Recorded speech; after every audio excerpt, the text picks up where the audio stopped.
Crossovers combines the practicality of an SUV and yung comfort na nakukuha natin sa sedan.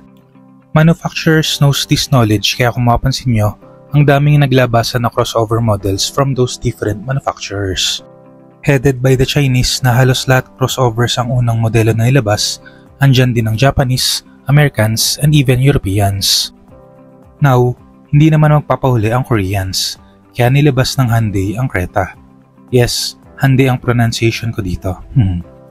Fun fact, the Creta was made for developing countries. So wow, kinonsider tayo ng Hyundai na developing, which is very nice to know.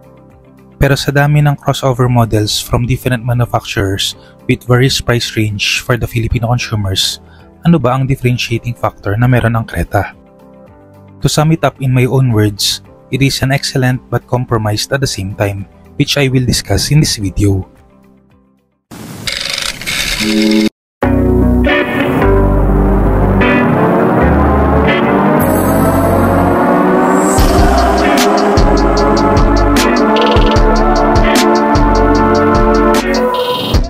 Before I go on, kung mahilig ka sa Philippine car news and reviews, I would appreciate it if you can consider giving a like on this video and subscribing to the channel. I post one video a week sharing my thoughts and opinions regarding Philippine cars. Maliit na bagay yan para sa inyo pero napakalaking tulong yan para lumago ang channel na to so that I may also know the interests of the Filipino consumer. Looking at the front, specifically yung kanyang grille na pinapakita ng Hyundai ang kanilang design language, I think this is a love it or hate it design. For others, baka masyado aggressive tong design na to kaya hindi nila masyado trip, pero for me, I like it. Kahit kasi hindi ganun kalaki yung sasakyan, they made it work. Similar sa other models ng Hyundai like the Tucson, yung kanyang daytime running lights are integrated sa kanyang grille. With it is yung kanyang LED headlights which I really like din. Ganito nang nagiging usong mga design ng headlights ngayon, malaki na. Under the hood, running this vehicle is a 1.5-liter engine na merong 4 cylinders with their IVT or Intelligent Variable Transmission. Para rin siyang CVT pero Intelligent CVT siya. For me, it's just a fancy marketing ploy para masabi at matanggal nila yung negative connotations ng mga tao about CVT. But bottom line, this is enough to power the vehicle. On the sides, it sits on a 17-inch two-tone alloy wheels na, well, to be frank, hindi ako fan ng mga two-tone na mga gulong pero I think similar sa harap, they made it work kasi at least for me, hindi glaring yung kanyang aluminum or shiny bits against sa black pieces ng kanyang gulong. And dahil ito ay crossover, syempre nilagyan din nila ng black plastic claddings all around ang sasakyan para mapakita na kaya niyang mag-offroad or mild offroad. Speaking of off-roading, meron tong 200mm ground clearance kaya more than enough na to for sure para sa mga lubak, baha at kung ano pa ang pwede nating ma-encounter sa urban jungles natin. Dahil two-tone to, I think hindi masyado halata yung kanyang roof rack pero andyan sila so kung kailangan ninyo, andyan na yan at nakaabang para lagyan ng kung mga anong-anong anik-anik. Several notable things din dito. Meron siyang chrome door handles na love it or hate it. For me, I don't like it. And syempre, yung kanyang red lining, similar sa harap. Now, looking at the back, well, what can I say?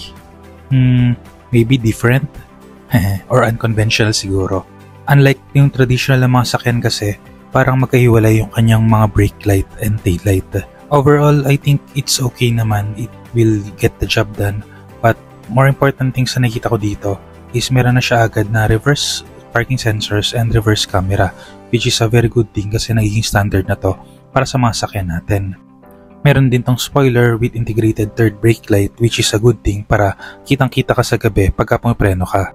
Another good thing na na-appreciate ko is wala siyang fake exhaust pipes. It doesn't look sporty, which is not a bad thing naman. More on macho kasi yung ginagawa niyang dating. So that's a good decision na wala siyang fake air vents. Opening the, well, manual tailgate, we can see na napalaki ng space nito, which is what we expect naman talaga from a crossover. Aside sa malaking trunk space niya for hauling things, na-appreciate ko din na meron tong spare tire. Well, donut nga lang to pero it is what it is and I think better pa rin to kaysa sa tire repair kit. Entering the rear seats, Combination ng plastics and soft materials yung kanyang sidings. Plastics are there to keep the cost down and mas madali kasing linisin talaga yon and less yung wear and tear doon. Then yung elbow rest naman, soft touch material sila, which is a good thing kasi yun naman ang common touch point. Bottle holders are expected on both sides of the door, and kung gusto mong ma-maximize yung hauling capacity, pwede mo ring ibaba yung rear seats niya with a simple button. Cup holders are there when you pull down the center armrest. To add nga pala, these are excellent leather seats. Yung iba hindi gusto ang leather pero I like it kasi well, mas classy, lalo with itong brown and black materials na ginamit ng Hyundai. 3 people can fit here siguro for short to medium distance drives, but realistically, mas comfortable dito sumakay ang 2 tao. Unless otherwise siguro, bata or maliit na adult yung sasakay sa middle seat.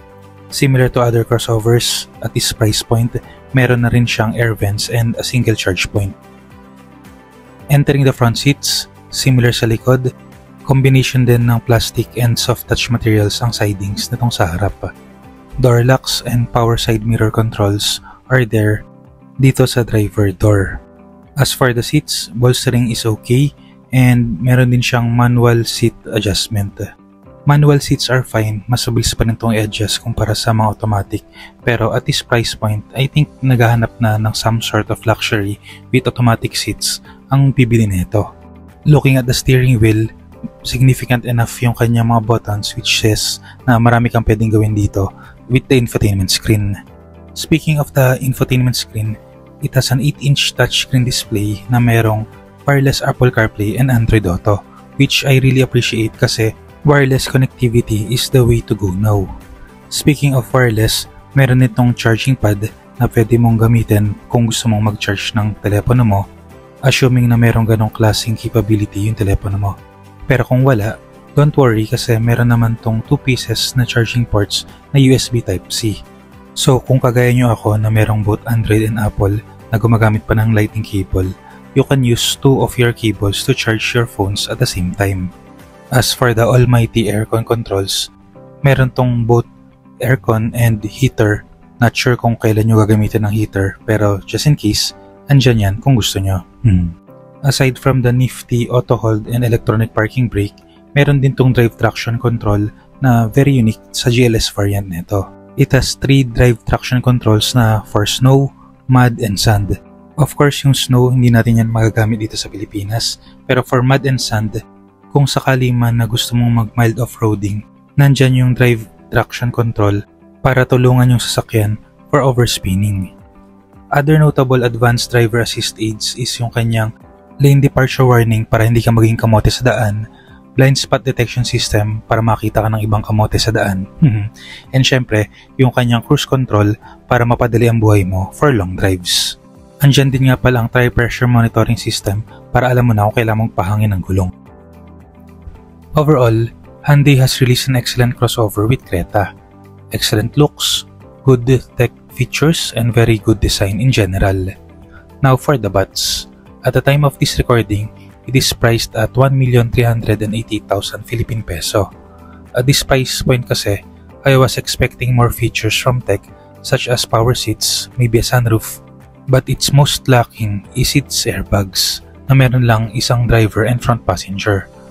This is expected to be a family car kasi, so side airbags for the rear passengers where children will be seated is somehow at risk. But if you can look past that or hindi mo naman balak magsakay ng mga pasahero sa likod, I think Creta is a good vehicle to consider at the sea of crossovers in our market. If you want to stand out, be different, be unique, Creta needs to be in your shortlist of vehicles to choose from. At the end of the day, do a test drive and see if you like how it drives and feel. That's it for this video. Kung may gusto kayong idagdag, put them in the comment section down below. So this is Kai, your driver but not so sweet lover na nagsasabing, keep calm, drive safe, and stay awesome.